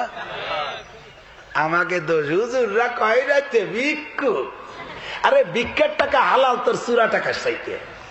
টন মারবি, মন মারবি, যত ভিজিএফ কাট মারবি, তার চাইতে আমাদের এই খয়রাতে টাকা 100 গুণ হালাল। কথা বলেন ঠিক কি ঠিক না? এ সকল মাদ্রাসায় সরকার দেয় না, আল্লাহ দেয়। কে দেয়? কে দেয়? আল্লাহ দেয়। আমি এই কওমি বেসরকারি মাদ্রাসার ছাত্র বয়সে পড়েছি, জায়গির থাকতাম, নিতান্ত গরিব বাপের ছেলে। আমি সব জায়গা আমার ইতিহাসটা বলি। ছাত্ররা অনেকে আছে বাপে পয়সা দিতে পারে না, তার পড়বো কি, সেই জন্য চলে যাইয়ে ভ্যান চালাইয়ে বড় এত বড় মোবাইল একটা কিনে টাচ করে বেড়ায়। এ বাপে পয়সা দেয় না, তুই ভ্যান চালাইবি, একদিন ভ্যান চালাবি 6 দিন পড়বি, একদিন ভ্যান চালাই 200 টাকা পাবি, তাই দিয়ে 6 দিন পড়বি। তুই পড়, লেখাপড়া বাদ দিয়ে তুই ভ্যান চালাইয়া টাচ মোবাইল দিয়ে আকাশ করে বেড়াও কে? ঠিক না? একটা দাড়ি হয়েছে মাত্র, তাই দেখাইছি যে আমার দাড়ি হয়েছে। আমি যে সাবালেগ হয়েছে বুঝতেই তো হবে একটা কিছু দিয়ে। তো একটা দাড়ি দেখাইছে যে আমার একটা দাড়ি হয়েছে, আমি সাবালেগ হয়েছে, আমার ইমামতি নেন, আমার পিছনে নামাজ হয়, আমার নিচে আরো 2টে ভাই পড়ে, ওদের পয়সা আমার দেয়া লাগে। জায়গিরি থাকি, জায়গিরি খাই। 87 সালে প্রেসিডেন্ট এরশাদ সাহেব তখন প্রেসিডেন্ট, আমি মাদ্রাসার ক্লাসের 4র্থ শ্রেণী নাহবে মিরে পড়ি। আল্লাহ, জায়গির থাকি চেয়ারম্যান সাহেবের বাড়ি, ওই সময়কার রানিং চেয়ারম্যান। বন্যার পানিতে চেয়ারম্যানের সে রান্নাঘর তলায় গেছে। এখন কাঠের সিলিং করে, সিলিং এর উপর একটু স্টাফে উনি ছেলে মেয়ে গুলো নিয়ে 2-3টে ছোট মোটো ছেলে মেয়ে নিয়ে উঠে গেছে সিলিং। আমরা মৌলবী 2 জন থাকি, আমাকে জায়গা দেবে কিভাবে? ওনাকেও খারাপ লাগতেছে। কইছে নাসির, বন্যার পানি চলে গেলে তুমি আসো, দেখো তো জায়গার কত সংকট, রান্না বান্না ঝামেলা, তুমি একটু বাড়ি যাও ভাই। শুনিয়ে আমার মনে হয়েছিল আমার মাথার পর আসমান ভেঙে পড়তেছে। পানি শুকিয়ে যাওয়ার পরে আমার দ্বিতীয় সাময়িক পরীক্ষা, আমি বোর্ডে ফার্স্ট স্ট্যান্ড করবো, সেইভাবে প্রস্তুতি নিয়ে বসে রয়েছি। এখন 10 দিন কামাই দেব, আমার সহ্য হচ্ছে না। তারপরও বাত্তা পাইলে না খেয়ে থাকবো কি করে? মাদ্রাসার বোর্ডিং করে ওখানে উঠে গেছে। আমি ছাত্র বয়সে ছুটির টাইমটা আমি বাড়ি কাটাইনি, ছুটি আমি মাদ্রাসায় কাটাইছি। সব ছেলেরা বাড়ি চলে গেছে, ওই সুযোগে পিছনে সব কিতাব মুখস্থ করে ফেলাইছি। এই ছিল আমার আজীবনকালের প্রোগ্রাম। তো ব্যাটিং বুটিং নিয়ে পানির মধ্যে দিয়ে রওনা দিছি জায়গিরের পাড়ার মসজিদের কাছে এক মহিলা, ছোট্ট ছোট্ট দুইটা মাইয়ার, তার ছোট 4-5 বছর একটা ছেলে, 3টে ছেলে মেয়ের মা। মহিলাটাও বড় সুন্দরী, বাচ্চাগুলো যেমন পরীর বাচ্চার মতো। আমিও নাবালেগ, নাহবেমির মালাবুদ্দা মিনহু পড়ি, শরীয়তের মাসালা জানি, সে দৃষ্টিতে আমি তখন সাবালেগ হইনি। আমি বেরোয় চলে যাচ্ছি। আমি আবার মসজিদে আজান দিতাম, ছোটবেলায় কণ্ঠ ভালো ছিল, আজান শুনে মেয়ে ছেলেরা আমার খুব আদর সোহাগ করত। মহিলা ডেকে বলতেছে, নাসির তুমি যদি চলে যাও এই মসজিদে এই বর্ষাকালে আজানই হবে না, ক্ষুধার গজব আরো লম্বা হয়ে যাবে, বেশি টাইম থাকবে, তুমি যাইও না। আমি বললাম, কাকি থাকবো তো, খাবো কি? উনি কয়, তুমি যদি কিছু মনে না করো, আমার বাচ্চাদের সাথে এরা যা খায় তাই খেয়ে যদি থাকো তাহলে আমার বাড়ি থাকো। আমি কইলাম, কাকি মারে বাঁচালেন, এমনি পানির মধ্যে দিয়ে বাড়ি যেতে হবে 16 মাইল আইটিয়া, তা তো পারাও কঠিন। আমার দিনের পরে শেষ বেলায় 1 ওয়াক্ত সেদ্ধ খাবার দিলে হবে। আল্লাহর রহমত, উনার বিটে উঠছে, উনার বাড়ির ওই ঘরের মধ্যে পানি উঠে নেই, উঠোনে পানি, উঠোন কয় তো, উঠোন আঙ্গিনা। আমারে 3 বেলাই খাবার দেয় মহিলা। খাবারের সিস্টেম হলো 1 পোয়া পরিমাণ চাউলের ভাত একটা প্লেটে রাখে আর একটা প্লেট দিয়ে ঢাকে কোনো মতে একটু নর্মাল ভর্তা টর্তা দিয়ে 2-3 ভাগ দিয়ে আটকাই দিয়ে ঘরের ভিতরে আমার ঢুকই দিয়ে পাটখড়ির বেড়া, পাটখড়ির দরজা আটকাই দিয়ে উনি বাচ্চা 3টে নিয়ে আর এক বাড়ি চলে যায়। আমি বুঝতে পারি না, আমি তো ছোট মানুষ, আমার বাচ্চাদের দরকার, পাইছি খাইয়ে এটি চলে যায়, কি দে কি হলো না হলো, কায়দা খালো না খালো, ওই কি আমার দেওয়ার সময় আছে রেবি। কিন্তু 7-8 দিন খাওয়ার পরে 8ম দিন সকালবেলা যখন খাইতে বসছি, তখন কেবল ভাত মাখাচ্ছি, এর ভিতরে উনার ওই ছেলেটারে নিয়ে উনি আর এক বাড়ি চলে গেছে। ও ফিকাফন্দি করিয়া চালাকি করে আজকে ওত পাইতে রয়েছে, যে কোনো ভাবে আমার সাথে ভাত খাবে। মায়ের হাতের ভিতরে থেকে লুকাইয়া ওই পাশে ঘুরিয়ে আইসে দরজা আটকানু, খড়ির বেড়ার ভিতরে হাত এরকম ঢুকই দিয়ে ধাক্কা মারছে, ফাঁকা হয়ে গেছে, হাত ঢুকই দেখে, ভাইজান, এক ভিক্ষুক, ভাইজান আমার 1 নালা ভাত দেন। শুনে আমি আর সহ্য করতে পারি না, আমি বলি, মনির, ছেলেটার নাম মনির, আমি বললাম, মনির তুমি কি ভাত খাও নাই? ওইবার আবেগ সামলাইতে না পারে কেন্দ্রে দিয়ে কয়, ভাইজান আপনি আসার পরের থেকে মা মারে ভাত দেয় নাই।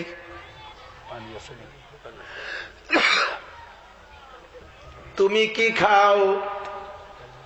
আমি আটা খাই, রুটি খাই, ডুটি খাই। আপনি আসার পরে মা আমাকে ভাত দেয় না।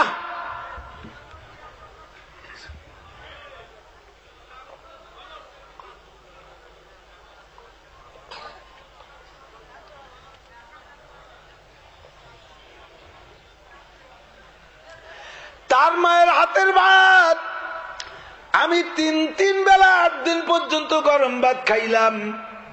এই 8 দিনের ভিতরে তাই সেই ছেলে ভাত খায় নাই। এখনকার ভাত কি আর মুখে যায়? আমি কেঁদে দিছি, দরজা খুলে মনিরকে নিয়ে বসাইয়া ভাতগুলো খাইতে দিলাম। অতটুক ছেলে স্বাভাবিক ভাবে ওর 4 ভাগের 1 ভাগ ভাতও খাইতে পারে না, ও সবগুলো ভাত খেয়ে ফেলাইছে। কয়দিন ভাত না খাইতে না খাইতে কলিজা শুকিয়ে গেছে, ভাতগুলো সবই খাইছে। ও যখন ভাত খায়, আমারও ছোট ছোট ভাই বোন বাড়ি, তাদের কথা মনে পড়ে, আর আমি আবেগ সামলাইতে পারি না, কান্দি। খাওয়া শেষ হইতে না হইতে ওর বোন, বড় বোন দে টের পাইয়া দৌড়ে এসে কয়, ভাইজান মা যদি জানতে পারে ওরে আজকে শেষ করে ফেলাবে। কথা বলতে বলতে ওর মা টের পাইছে, চলে আসছে। বড় এক জোয়ান মহিলা, আমি তো ছোট মানুষ, ঠেকাই পারি না, আমারে হাত দিয়ে ধাক্কা দিয়ে ফেলাই দিয়ে নিজের সন্তানের 2 গালে 2 থাপ্পড়, এমন ভাবে 2টা থাপ্পড় মারছে, ফর্সা চেহারার 2 গালে 5টা আঙ্গুল লাল দেখা যাচ্ছে।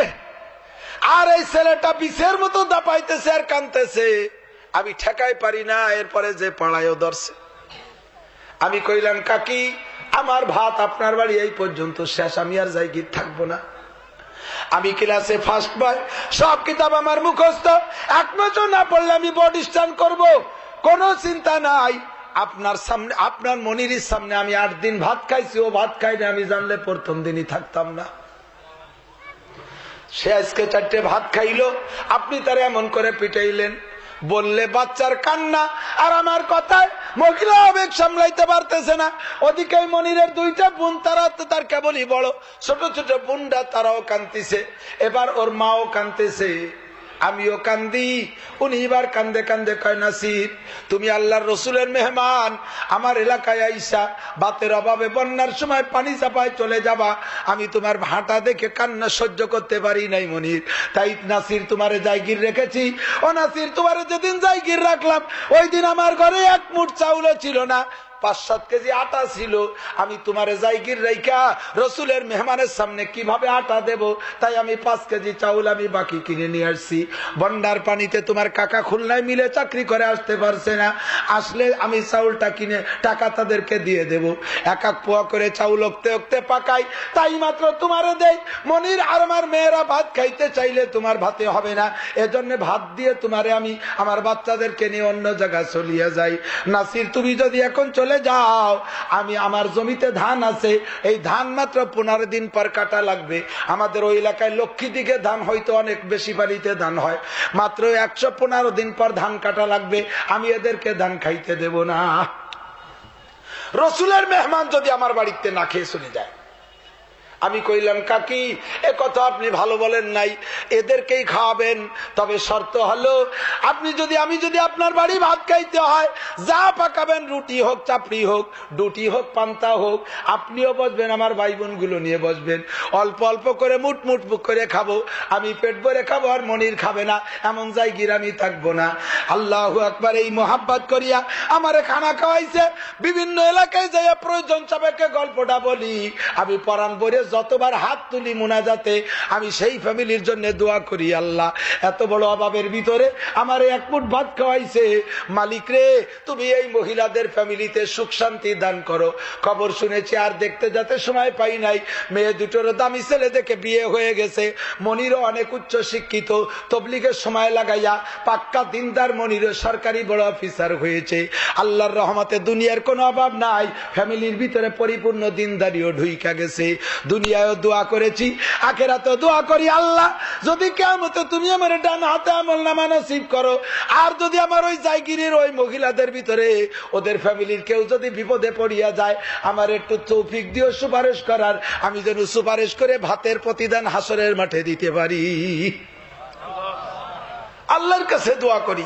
এই যে ছেলে 3টা হাফেজ হয়ে গেছে আপনার বাড়ির খানা খাইয়া, যার বাড়ি জায়গির রয়েছে, আপনারা জায়গির না থাকলেও আপনারা চাউল দিয়েছেন ডাউল দিয়েছেন, তাই খাইয়া হাফেজ হয়েছে, এরা যদি হাজরে জান্নাতি হয় ইনশাআল্লাহ আপনাদেরকে তারা ভুলবে না ইনশাআল্লাহ। কথা বলেন ঠিক কি ঠিক না? আল্লাহ সরে চলে আইছি তো কারুনের কিস্সা বলা আমার মাকসাদ না, একটা কথা বলা মাকসাদ, সেটা হলো কারুনের পরশ পাথর চলে গেছে, কারুনের পরশ পাথর চলে গেছে, একটা পরশ পাথর আছে এবং থাকবে কিয়ামত পর্যন্ত। ওই পরশ পাথরটার নাম কি? জোরে বলেন না, হলো না বলা? আল কুরআন। জোরে বলেন। বিশ্বাস হয় না? আল্লাহ এত মানুষ আল কোরআন শব্দকে যদি চিল্লে ওঠে আকাশ পর্যন্ত শব্দ যাবে, বুঝতে পারছি আপনাদের এলাকার মানুষের এই ট্রেনিং নাই। আবার বলতে হবে এই পরশ পাথরের নাম কি? ঠিক কি ঠিক না? কারুনের পরশ পাথরে পাথরে সোয়া দিয়ে সোনা বানায়, ও সোনারে ফুটবলের মতো লাথই নিয়ে বেড়ালে চুবো খাওয়া লাগে না। কথা বলেন ঠিক? কিন্তু এই কোরআন যে পরশ পাথর, এর সাথে যার সোয়া লাগে সে চুমো খাওয়ার যোগ্য হয়। জোর হলো না? হয়। আমার গায়ে এই জামার কাপড়ের গজ 550 টাকা, 5 ডলে দিলাম, চুমো খাওয়া লাগবে? কোরআন শরীফের গায়ে যে কাপড় খান গ্রামে তল্লাশি লাগায় দেখেন, কোরআন শরীফের গায়ে দামি নতুন কাপড় দেখেও জামা দেয় না। ছোট কুটি খেতা পোলাপানের অথবা ছায়ার টানা ব্লাউজ ছিঁড়াটা ওইটা দিয়ে পেঁচাই তুইছে, বালির যেটা নালাতি নালাতি আঠা আঠা হয়ে গেছে ওইটার তুলে ফেলাই দিয়ে ওর মধ্যে বাঁধিয়ে তুইছে, অথবা ছেলে পেলেকে হাফ প্যান্ট ছিঁড়ে গেছে এক ঠ্যাং খুলে ফেলাই দিয়ে 8 ঠ্যাঙের মধ্যে গড়ি তুইছে। এই হলো কোরআন শরীফের জামা। তালাশ করে দেখেন সত্যি কইছি না মিথ্যে কইছি? এরপরও যে তেনা নেকড়াই কোরআন শরীফের গায়ে যেদিন লাগাইছেন ওই দিনের থেকে ওর দাম কত হইছে? পাত তলে না, হাতের তে ছুটে নিচে পড়ে গেলে পাগল হয়ে যায়, ধৈর্য এই বুকের সাথে জড়াই দেন, মুখে চুমো খায়। কথা কর না কে? ঠিক কি ঠিক না? এ কোরআন পরশ পাথর এমন পরশ পাথর যার সাথে ছোঁয়া লাগে তারে চুমো খাওয়ার যোগ্য বানায় দেয়। আমি একটা মিসাল বলে থাকি দোস্ত, এই আপনাদের পাশে যদি নদী থাকে, নদীতে অনেক সময় মরা গরু ভাসে, দেখা যায় না? আগে দেখা যাইতো, এখন খুব একটা দেখা যায় না। তো মরা গরু ভাসতে ভাসতে আইছে, তার গায়ে চামড়া আছে, চামড়ার লোম টোম ওঠে নাই, চামড়া পচে নাই, আপাতত হুলি উঠছে, এই গরুটা এসে ঘাটে আটকে গেছে। এখন যদি কেউরে বলেন, এই তুই যদি মরা গরুর ভাষায় একটা সুমো দিতে পারিস তোরে 500 টাকা দেবো, বোঝেন নাই কথা? মরা গরুর পাশায় সুমো দিলে 500 টাকা দেবো, দেবেন কেউ আছেন? একজন মানুষ হাত উঠেন তো, কে দেবেন সুমো? মরা গরুর ভাষায় সুমো দিলে 500 টাকা নিয়ে আর কেউ আছে? নাই। যারে প্রস্তাব দিছি সে বড় বিপদে পড়ে গেছে। কয় যে আল্লাহ 2 দিন কিসেন বিক্রি করলে পাই 500 টাকা, আর একে সুমোয় 500। গরুটা তা মরা, তাজা গরুর ফসাই করলি না দুটো বেশি দিতাম সুমো। আবার টাকার মোহাব্বত, টাকাও 500 কি রে ছাড়ি। এরপরে কয় কি ভাই দিনই না রাত্রি সুমো দিলি তুমি টাকা দিবা? ও কয় দিন রাত যে কোনো সময় সুমো দিবি 500। আল্লাহ, ও কয় তাহলে সন্ধ্যার পরে আসো, সুমো দিয়ে 500 টাকা নেব। এখন সন্ধ্যার পরেও 500 টাকা নেবে বলে নাকে মুখি ঠোঁটে গালে আতর মাখাইয়া 500 টাকা নেবে বলে সুমো দিয়ে মরা গরুর কাছে কাছে চলে আসছে। বিগেত খানিক দূরি থাকতে মনের মধ্যে একটা কামড় দিছে, যদি সুমো লাগানো অবস্থায় কেউ দূরিতে লাইট মেরে দেখে জীবন ভরে খেপাই নিয়ে বেড়াবে, যারে মুসির বিটা মুসি, মরা গরুর ভাষায় সুমোই দিয়ে টাকা খাইছি, 14 পুরুষ পর্যন্ত এই বদনাম জাতি থাকবে। কথা কন না কে? ও ব্যাক করছে, কয় না রে ভাই হবে না। ও ফিরে চলে আসছে। ও ফিরে আসার সঙ্গে সঙ্গে আর সে আজিমের মালিক আল্লাহ পাক রব্বুল আলামিন কয়, এ আব্দুল খালেক, আজকে তোরে 500 টাকা দিও যে জায়গা চুমো খাইতে পারলাম না, মাত্র 1 মাসের মাথায় তুমি পকেটের থেকে 500 টাকা দিয়ে ওই জায়গা চুমো খাবা। আমি আল্লাহ এই প্রসেস তৈরি করতে পারি। সিস্টেম কি? সকালবেলা ও তো বিকেলবেলা চুমো খাই নাই, সকালবেলা মুসিরা যাইয়া মরা গরুর গাইতে চামড়াটা খুলে নিয়ে গেছে, এই চামড়াটা নিয়ে ঢাকার টেনারিতে দিয়েছে, ওখানে গিয়ে রিফাইন হয়েছে। এবার সেখান থেকে চামড়াটা পাঠাই দিয়েছে ইটালি, ইটালির থেকে অত্যাধুনিক রিফাইন করিয়া মেডিসিন দিলে সবটা নরম বানাইয়া একটা সাইড সুন্দর করে নকশা করে ওই চামড়াটা, কথার মাঝে খোঁচা মারবেন, আমি জানি কি করতে হবে, সব আমি জানি। একটা কথার মাঝখানে বুঝতে হবে যে জরুরি কথা হোক আপনার, আমার একটা কথা শেষ হবে না এই কথাটা, ওর পরে এই মাঝে এসে গেছে, কথার রস নষ্ট হয়ে গেছে। এবার চামড়াটার গায়ে সুন্দর করে পালিশ কইরা আবার চামড়াটা বাংলাদেশে চলে আসছে।